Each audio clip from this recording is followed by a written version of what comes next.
Well, welcome back, ladies and gentlemen, to yet another Luminary interview. As you have heard me say numbers of times, what we do is go out into the marketplace and look for research, both inspired and inspiring examples of entrepreneur excellence. And the gentleman we have here today, Josh Lothman, is an interesting story. We kind of bumped into each other on LinkedIn. And just open a conversation to kind of learn about each other. And I was immediately impressed with the depth of his knowledge. And not only that, but he's got a great entrepreneurial story. So I'm eager to reveal to you some things that will demystify digital marketing, how we use it. What are all the secrets that we feel like we don't know? And Josh is an expert in this area. So welcome, Josh, to our conversation today. Thank you, Steve. I'm super excited to be here. Yeah. Well, like I said, Josh, when you bump into an expert, you know it right away because they don't have any trouble drawing distinctions, talking about things in a matter-of-fact way. In the area of technology, unfortunately, many times we run into people that are experts, but they also don't know how to speak English. They speak in another language of some sort, the techno speak, if you will. And so, Josh, I was really eager to bring you on because you have that ability to tell us, to talk about this stuff in layman's terms. So let's just dive right in here. First off, your story, I believe, is inspiring. You have been investing a lot of really your career, it sounds like, in helping other people make a lot of money. And then all of a sudden, one day you went, hey, wait a second, I could be making all that money for myself. So would you tell us a little bit about how that went for you? What was the story? What was the impetus? Yeah, well, not just, what I was going to say is that actually, I started out doing digital marketing and I was working for agencies and working for big companies and, like you said, making them lots of money. And, it was always over my head was this feeling of, well, great, but what are you going to do for me next month? Yeah. And that was always there.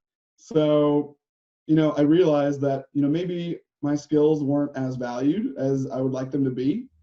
And that small business owners would really feel that value so much more. Uh-huh. So, and not only that, but they need it more, I feel like. So, okay. That's when I realized, okay, there's something here that I could probably help people with. So I pivoted completely and started my own business called the Ads Tutor. And now I bring all of that experience and all of those skill sets that made these companies millions of dollars to the small business owner, and I teach them everything that they need to know. I love it, and it's it seems so obvious, but having the courage to just sort of pivot, as you say, I think is extraordinary, and I think everyone listening to this as entrepreneurs, we can totally relate to. You just you don't when you see it, you can't not see it. And you just got to go there. So this idea of serving small business, I think you're dead on here in that, big companies with big budgets can invest in agencies to spend all kinds of dollars on this kind of stuff and sort of throw mud on the wall and see if it works. But a small business has to be a lot more discerning. And so as the Ads Tutor, and I love your company name. I think that's perfect. Teach us first and foremost, why does a small business today need to be involved with social and digital marketing? Why do you feel like it's an essential piece of growing a business today? Well, if you can crack that code, then you have basically unlimited sales or lead potential, revenue potential. So, it's something that you can almost automate. Obviously, there's some ongoing work that you need to put into it, but once you're finding success, that usually means that there's a whole bigger pool of success. And in my book, it's the easiest and most impactful way to grow a business. Yeah. And you mentioned a key word there, crack the code. So I hope that you can help us do that a little bit today. And you're dead on. It's out there. We could argue even everywhere. Here's one of the first points of conundrum, I guess you could call it, that I've had, and I believe that it's shared among those that I speak to, among my clients. These companies, LinkedIn, Facebook, Twitter, Google, they're owned and run by these obviously mega rich people. They have massive organizations, and it feels like that the rules change constantly when it comes to where do you start and where do you go, and almost like it's as soon as I go there, as soon as I step in there, I'm going to step into this quicksand sort of a feeling where I don't know where I'm going. I don't know where the footholds are. I don't know if it's running me or if I'm running it. So can you help us kind of understand the landscape of what you refer to as digital marketing? Sure. Yeah. Well, you're definitely right. They are ever changing. They're always putting in new ad units and different kind of bidding options and ways to kind of hopefully improve performance. So that's something that probably intimidates a lot of small business owners, just the fact that they got to stay up on something that's always changing. But ultimately, the basic stuff is going to be true. So yeah, they might have a new ad unit or maybe a new bidding format, but a lot of the core stuff that creates success with digital marketing is pretty much hold steady. And so, like one of those things could be, well, first of all, retargeting. I mean, this is just the lowest hanging fruit of all digital marketing. I was going to hit that. So explain what retargeting is, and go ahead and keep your thought there on low hanging fruit. Yeah. So retargeting is the idea of advertising to people who are already interested or at least familiar with your brand. Okay. So maybe they Googled you and hit your website, but they didn't buy or turn into a lead. Or maybe you ran a Facebook ad or a Google ad and they went to your website, checked you out, but they didn't buy. Well, retargeting ads allow you to get back in front of that person, which is the lowest hanging fruit because you don't need to re-educate them. You don't need to, pull them down your whole funnel. They're already in the middle part of your funnel. You just need to sell them, close them on that deal. So I love retargeting ads. They almost always bring your return on investment much higher, and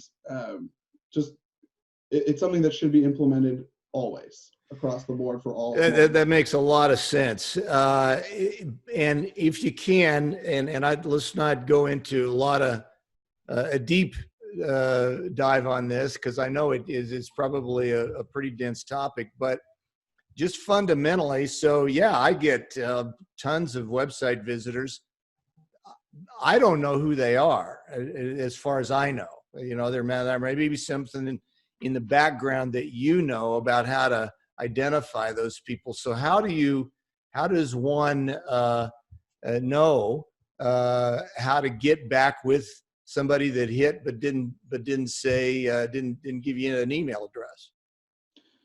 Well, if you're running Google or Facebook ads, they are tracking those visitors with that conversion pixel or the Facebook pixel on your website. So you don't need an email address. In fact, you just need the fact that they went to your site, because that triggers everything that you need to follow them through Facebook or through the internet and Google's display properties. And Facebook allows you to create audiences that are very powerful, where you can actually not just retarget all visitors, but you can retarget all visitors in a certain time frame or even retarget people who added to your cart but they didn't purchase, or even people who've spent more time on your site. These are extremely powerful audiences that everyone should be utilizing. Yeah. Okay. Good insight. Now you blew by a term there that if you could give us a quick definition, pixel. And what my takeaway on what you just said, by the way, is that we need to actually be doing some sort of ads using this magical pixel thing you're going to tell us about, and then we're set up for this powerful retargeting strategy. So what is a pixel? So that is what Facebook calls their tracking, and Google calls theirs conversion tracking.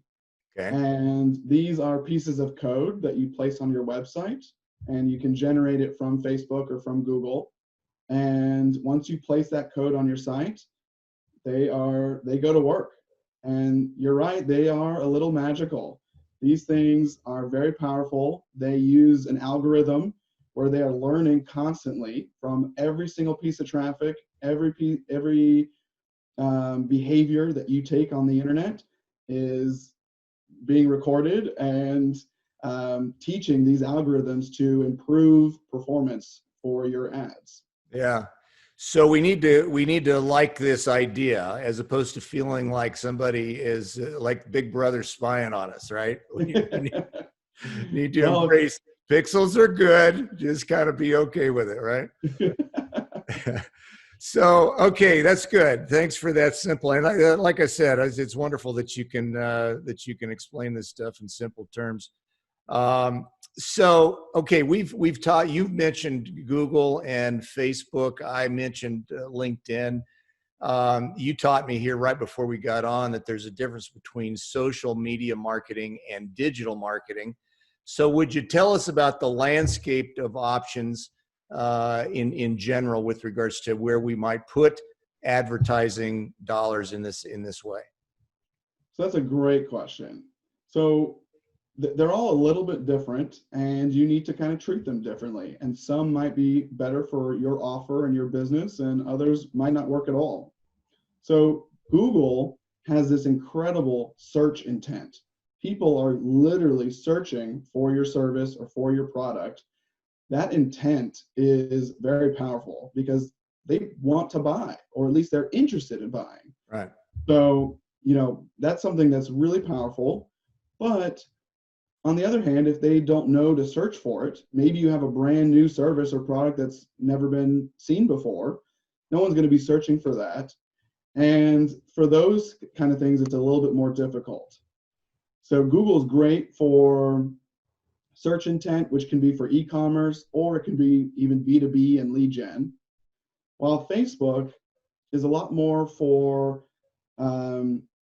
getting people interested that weren't already. So they don't have that search intent, but you can kind of build a funnel in Facebook where you kind of bring people in, show them, an educational video showing off the value of your product, and then retarget them and kind of bring them down that funnel and show them why they should be a customer or a client.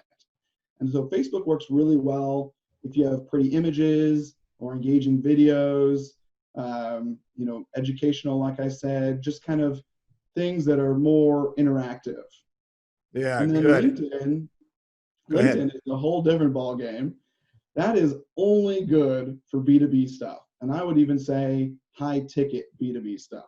Mm-hmm. So they have a very expensive premium that they have placed on their traffic. They love that B2B audience. So they charge a lot more than Facebook and Google does. So in order to make that work, you really need to have a higher ticket offering that can still sustain that higher cost per click, higher cost per lead. Got it. Yeah. So you need to, like any business equation, you need to determine, what is the return or the prospective return on investment that you can predict, and over time, spending more dollars to get big dollars, is easily justified. So here's what I heard, and tell me if I'm tracking well here. So if you know that people, I'm going to rephrase considerably here, but if you know that people are sort of inclined to wake up in the middle of the night and say, oh, I need this thing, whatever it is, whatever you might be in the business of, or if you have a lot of competition in a particular category and you want to, somehow distinguish yourself, then Google might be a good way to go. But if you have something that people don't necessarily wake up in the middle of the night and say, I need that, and you need to educate, then Facebook is sounds like a good option and less expensive, even if you're in the B2B area, less expensive perhaps to start than LinkedIn. If I got it? Yeah, that sounds pretty good. And just to kind of even build on that, Yeah. we're talking about retargeting and how cheap Facebook is. So B2B is not great for Facebook's not great for B2B, but it's great for retargeting because it's so cheap. So a lot of times when I'm running B2B campaigns, in LinkedIn or in Google, I actually retarget on Facebook because it's so much cheaper there. Uh-huh. Now, can these things, these platforms, if you will, in some way interact or cross-pollinate, if you will? So let's say I know that I'm a B2B business, but I don't want to dump a bunch of money into what it sounds like is a higher priced LinkedIn strategy until I have a better sense of audience or something. And so is there any, I guess, intersection crossover where I maybe start with Facebook and then translate that insight and knowledge into LinkedIn, or is it pretty much separate? You're either doing Google, Facebook, or LinkedIn, or in some combination? Well, I guess there are certain things that you can kind of take away. Like Facebook does have job title targeting, which is very similar to LinkedIn's type of targeting. So you could kind of start there for a little bit cheaper. But just in general, when people are on Facebook, they're not really in that B2B mindset. Mm-hmm. So it is a little bit more difficult to get that B2B lead from Facebook. Gotcha. Okay. So, all right, how do we know how much to spend here? Help us with, because every small business, well, I'm not going to say every small business, but my experience candidly is I rarely find a small business person that, quote unquote, has a budget for anything.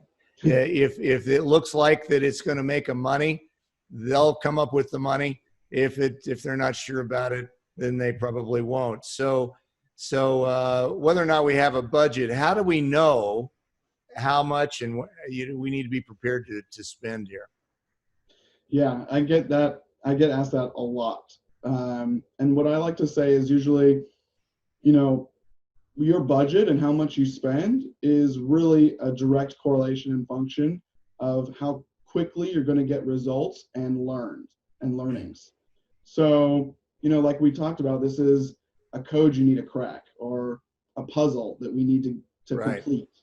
And, every service is different. Every company is unique. And so you really need to test things in using best practices, of course, but testing all the different types of ad units and bidding and types of creative and audiences to really understand what will work best for your business and offer is crucial.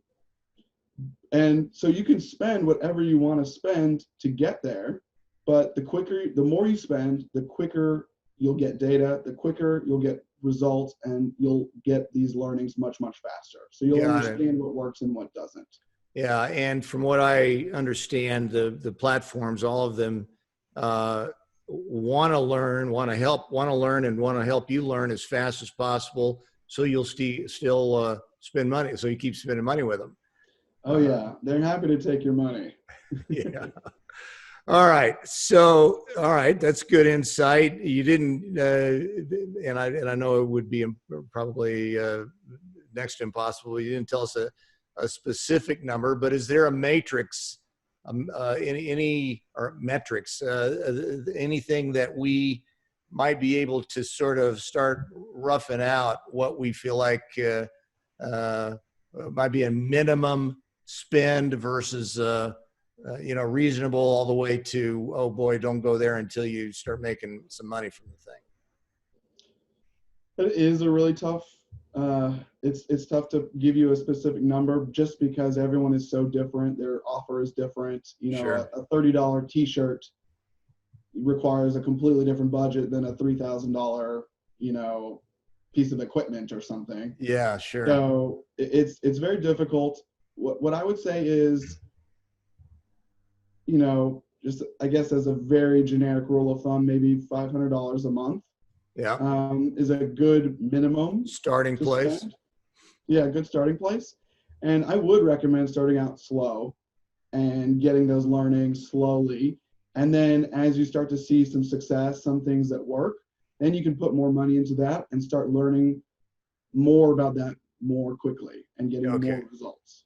Yeah, that makes sense. And that's a great takeaway. Start slow, because lots of times once we make a decision, the entrepreneurial mindset is, once you make a decision, go and go hard. But it sounds like patience is an important thing here. All right. So now let's, so speaking of entrepreneurs and small business thinking, we're sort of wired as do-it-yourselfers, just give me the book, give me the 5 points that I need to know, and then get out of my way and I'll go do it. What words of wisdom would you have for us with regards to whether that's a good idea or not, versus, getting somebody like you or an agency or somebody else involved? Well, I would say it really depends on how much time you're willing to invest. Much like a lot of the other things that we need to do as entrepreneurs. Yeah. If you've done a lot of research and you feel pretty confident on how to set things up correctly and the right way to do, your website, your ads, your audiences, your retargeting, then I would say go for it. But I can't tell you how many small business owners I've seen, we take a look at the ads that they've been running, and right away I can say, okay, well, this wasn't set up correctly. So all this money you spent, you might as well just lit it on fire. Hate that. It is sad to see. So, if you feel confident that you've done enough research, that you've learned the best practices of all the pieces to the puzzle, then I say go for it. But otherwise, I would definitely hire an expert, and you want to make sure that you get a good one that knows what they're doing and has spent a lot of money and spent a lot of time doing this stuff. But ultimately, an expert is going to save you money when you're just kind of testing things and you're not using best practices. You might as well just be throwing your money away. Yeah. Great wisdom. I say often, we can learn in a lot of ways, either from our own experience or from the experience of others. The thing is that the experience of others is a heck of a lot less painful and usually less expensive. So, you're playing right into that, Josh. So, there, I'm sure, are some pitfalls, whether you have somebody helping you with this stuff or not. What would you say are the top, 1, 2, 3 misconceptions, misunderstandings, missteps, things that maybe are potholes in the road to finally getting a return on this kind of thing that you've seen? Well, first of all, I would say with Facebook, they have lots of different types of campaigns that you can create. And, there's a lot of misconceptions that we need to do traffic campaigns, or we need to do engagement campaigns. And Facebook's algorithm works really well, and it's designed to find you whatever you're picking. So if you're picking engagement ads and you're wanting sales or leads, then you're going to have a really tough time. Mm-hmm. And same with traffic. If you're picking traffic campaigns, they're just not going to turn into sales and leads the way you want them to. Yeah, So makes sense. usually conversion campaigns are the way to go if leads and sales are what you're looking for. Okay. Another one I would say is audience size, also for Facebook. When I got started in digital marketing, everyone was talking about you want to really get granular with your audiences and speak to only the perfect people who really are interested in what you're talking about. But with these algorithms getting more and more powerful, it's actually becoming the opposite. And with Facebook, when you run a really small audience, you are limiting that pixel, that magical pixel, from finding the right people, the right customers, the right leads for your business. And not only that, smaller audiences are more expensive on Facebook and LinkedIn. Uh-huh. So, it's kind of a two things there that really kind of hold you down if you're really going after a really micro audience. Yeah. So the only time I would ever recommend something like that is when your pixel has no data at all. You're just starting out with ads. Then you might want to start out with a smaller audience to give it the right, to give it a little bit better chance of finding those right people. Okay. And then once you start getting some sales, some leads come through, some data on that pixel, you really want to open it up, start testing some bigger audiences. I love to tell this story about the power of that magical pixel. I drove $1.4 million in revenue in 1 month of Facebook ads. And Wow. my best performing audience was the entire United States. And that really shows you that pixel's power. Wow, that's very interesting. As opposed to a whole bunch of other criteria, Right. geographic criteria that you could have put in there. Not even geographic. You can put demographic, you can put behaviors. I want people interested in my product. I want people who fit my demographic, my target audience. You can do all of those things in Facebook and get really granular if you want. But ultimately, once you have seasoned that pixel, going bigger is better. Oh, wow, that's valuable insight. So one last question here, Josh. What is the difference between, we've already talked about do it yourself, and you said in a very kind way, you didn't say this, but I'm going to interpret it for you. You're stupid if you're trying to do it yourself. Yeah. And look, entrepreneurs are hopeless in this area almost. What I've found is, when we want to run our business, we think we're supposed to run the whole business.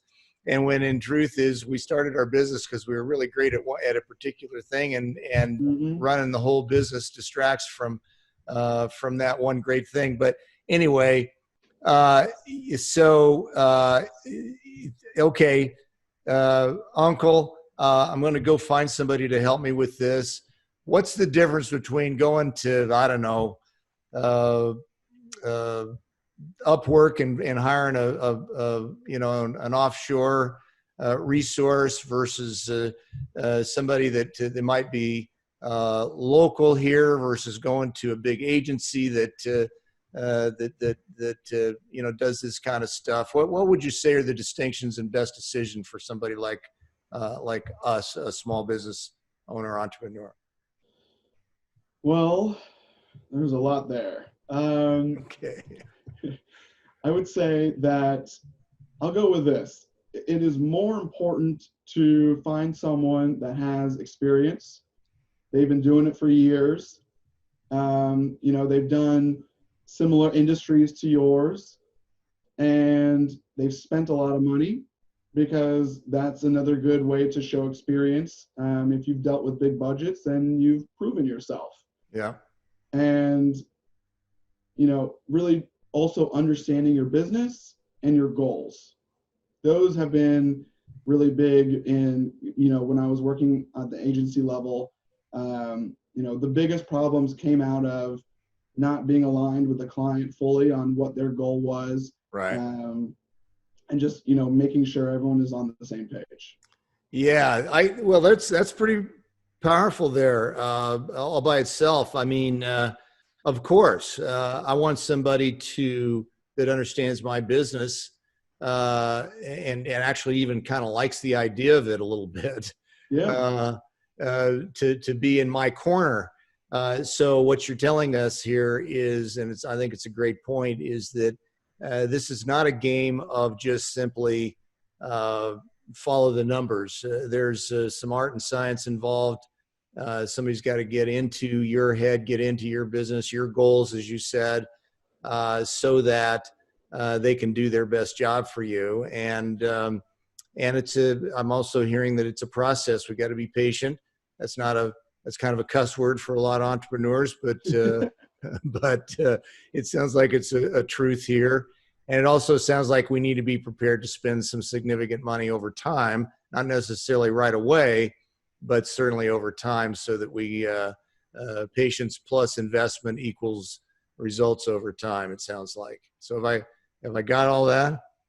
I think you hit it on the nail. Exactly. Okay. Josh, you are an encyclopedia of information about all this stuff, and I really honor that and respect it. Folks, Josh's website, his company name, the Ads Tutor, is really true to form. He teaches as he executes, and that's one of the things I think is really exceptional about what you can bring. So Josh, tell us how we can learn more from you. Where do we go to find out about this important yet still somewhat mystical domain? Yeah. Well, my website, theadstutor.com, is a great resource. I've got some guides on there and some blog articles to really kind of help demystify some of this even further. Yeah. And, ultimately, if you're still having problems or questions, then you can book some time on my calendar there. And I would love to, take a look at what you're doing. And almost always I can find some low-hanging fruit that you're not doing that you can implement quickly and start seeing a much higher return on investment immediately. Yeah, I think that's great, and folks, I strongly encourage you to tap Josh in that way. Theadstutor.com, and Josh, we've